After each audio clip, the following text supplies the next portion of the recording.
Hi friends, welcome to Prabhas கேலரியில் இன்றைக்கி என்ன லஞ்ச் மெனு பண்ணியிருக்கேன்னு பார்க்கலாம் வாங்க. சீரக சம்பா சாதம் ரெடி பண்ணிவிட்டேன். இன்றைக்கி பாவக்காய் புலாவ் தான் பண்ண போகிறேன். ஸோ அதில் ஒரு கடாயில் கடுகு, உளுத்தம்பருப்பு, கடலைப்பருப்பு, சீரகம், கடலை எல்லாம் போட்டு வறுத்துட்டு இதில் பாவக்காயை நல்லா வதக்கணும். தண்ணியெலாம் ஊற்றக்கூடாது.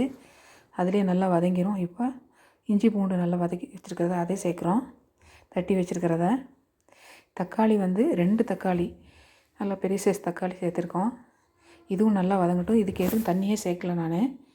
அந்த சிம்மில் வச்சிங்கன்னா அப்படியே வெந்துடும். இதில் மல்லித்தூள், மிளகாத்தூள், சீரகத்தூள், மிளகுத்தூள் இதெல்லாம் போட்டு அதையும் நல்லா வதக்கிக்கலாம். நல்லா வதங்கிடுச்சு பாருங்கள். இப்போ கருவேப்பிலை, முந்திரி பருப்பு எல்லாம் ஆட் பண்ணி அவ்வளோதான், ரெடி ஆயிடுச்சு. நம்மளுடைய பாவக்காய் புலாவுக்கு சாதத்தில் கிளறியாச்சு. பாவக்காய் புலாவ் சூப்பராக ரெடி ஆயிடுச்சு பாருங்கள்.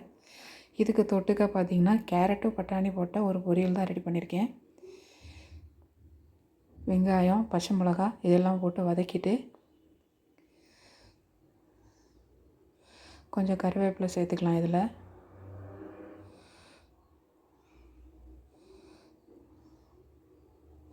இப்போ இந்த பட்டாணியும் கேரட்டையும் போடுறோம்.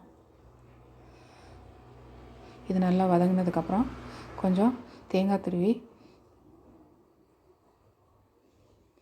வேக வச்சு தேங்காய் துருவி இறக்கியாச்சு. அது ரெடி ஆகிடுச்சு. இப்போ பாயசத்துக்கு நான் ஜவ்வரிசி வறுத்துட்ருக்கிறேன்.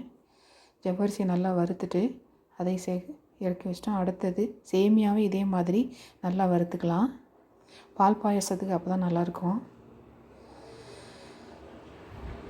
அவ்வளோதான், நல்லா வறுத்துக்கலாம்.